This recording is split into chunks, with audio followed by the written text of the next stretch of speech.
Plot summary of American Sniper by Chris Kyle. Chris Kyle, the deadliest sniper in U.S. military history, is born and raised in Texas. He grows up hunting with his father and develops a strong sense of duty to his country. In 1996, he signs up for the U.S. military and is recommended for the Navy SEALs, at the time a relatively unknown branch trained to fight on land, in the sea, and in the air.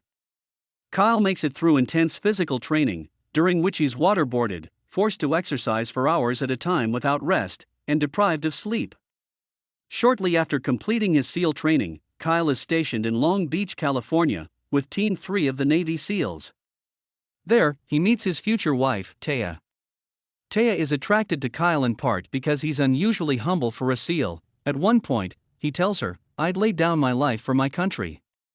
Kyle is stationed in California during September 11, 2001. He's horrified by Al-Qaeda's terrorist atrocities and wants to deploy to the Middle East as soon as possible.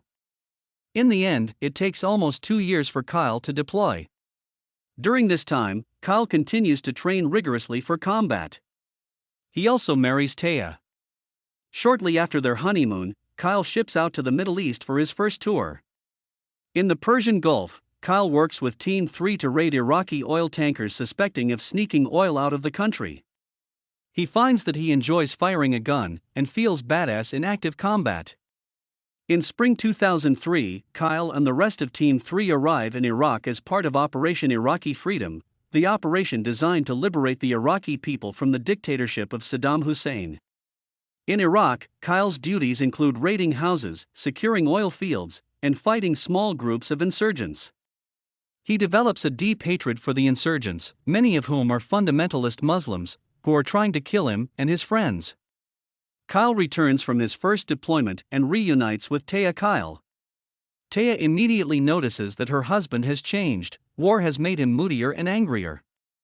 While back in the U.S., Kyle attends sniper school and learns how to shoot accurately from incredibly long distances.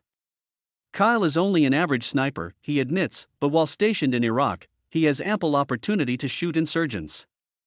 Before shipping back to Iraq, Taya gives birth to their first child, a baby boy.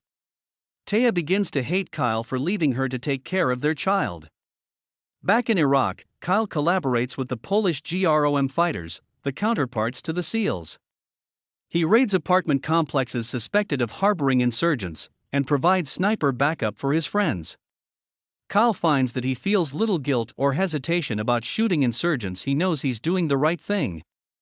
On his second deployment, Kyle earns a bronze medal for valor. Kyle returns from his second deployment, and Taya finds it even more difficult to talk to him than usual. Kyle struggles with the pace of civilian life, and sometimes wakes up screaming in the middle of the night. However, he begins to bond with his child. Taya senses that Kyle is guilty about some of his actions in Iraq, but doesn't want to ask him about what he did. She admires her husband greatly for his service to their country. Kyle returns to Iraq, which has been liberated from Saddam Hussein. The country is full of dangerous insurgents, and Kyle and the SEALs work hard to make the city of Fallujah safe. Kyle also spends a short time near the Euphrates River, where he provides sniper backup for U.S. Marines. Kyle and his platoon are next transferred to the city of Baghdad, where they're tasked with protecting democratic officials as the country prepares for its first elections. Privately, Kyle believes that democracy will never catch on in Iraq. He endures a few minor injuries during his time in Baghdad, but refuses to seek medical attention. He knows that seeing a doctor is a recipe for being sent home. On his third tour, Kyle amasses a huge number of insurgent kills and begins to acquire a reputation as a superb soldier. Back in the U.S. again, Kyle begins to bond with his son. However, he and Taya continue to have marital problems, especially after Taya learns that Chris is planning on re-enlisting in the military. Taya warns Chris that if he does so, she'll know that he values the SEALs more highly than he values his wife and child. Nevertheless, Kyle re-enlists. A few days before Kyle leaves for Iraq, Taya has an emergency C-section and gives birth to their second child, a baby girl. In 2006, back in Iraq, Kyle bonds with some new recruits, including a young, funny SEAL named Ryan Job and an older, charismatic SEAL named Marc. Kyle hazes the new SEALs, along with his friends, but comes to consider both Lee and Job good friends. Kyle and his fellow SEALs are deployed to the region of Ramadi to fight insurgents. The SEALs are also tasked with training Iraqi soldiers and police officers. However, Kyle finds this work to be useless, since most Iraqi soldiers and police officers are lazy and undisciplined. Kyle and the SEALs also fight in the Battle of Ramadi, when American troops take over the city. On this tour, Kyle learns that he's acquired the nickname the Devil of Ramadi. Insurgents know that he's a deadly sniper, and have put a huge bounty on his life. Nevertheless, Kyle continues with his work, providing backup for the troops and raiding Iraqi houses, which the military quickly converts into bases. One day, Kyle leads a group of SEALs through Ramadi and tells Ryan Job to stand to one side of the street. Because of where he stands, Job is shot in the head by an insurgent and ends up losing both eyes. Shortly afterwards, insurgents kill Marc Lee. Kyle is devastated by both tragedies and feels particularly guilty for Job's accident. Then, in September 2006, Kyle learns that his daughter might be dying of leukemia. He decides to go back to the US, though he feels guilty for leaving his soldiers behind. Back in the US, Kyle learns that his daughter is going to live. He begins drinking heavily and finds that he's suffering from knee injuries he sustained over the course of his last few tours in Iraq.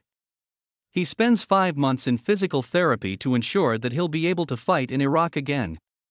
Before leaving for his deployment, Kyle promises Taya that he won't re-enlist after this tour.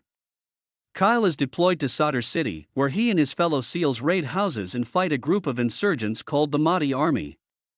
While fighting in Sadr City, Kyle has several brushes with death. One day, he's shot in the back, and the force of a bomb throws him to the ground. Violence is escalating in Sadr City, and Kyle tells his superiors that the military needs to fight harder, rather than trying to win the hearts and minds of moderate civilians. Much to Kyle's annoyance, his superiors ignore his suggestions. Kyle finally ships out of Iraq in 2008. He's tempted to re-enlist, but ultimately decides not to because of his promise to Taya. Back in the US, he reunites with Ryan Job, with whom he remains good friends until Job's tragic death from surgical complications. Kyle also founds a shooting school with an old friend. He cuts back on drinking, goes to counseling with Taya, and decides that he wants to remain married to her. Looking back, he decides that his time in the SEALs has made him a stronger, better man.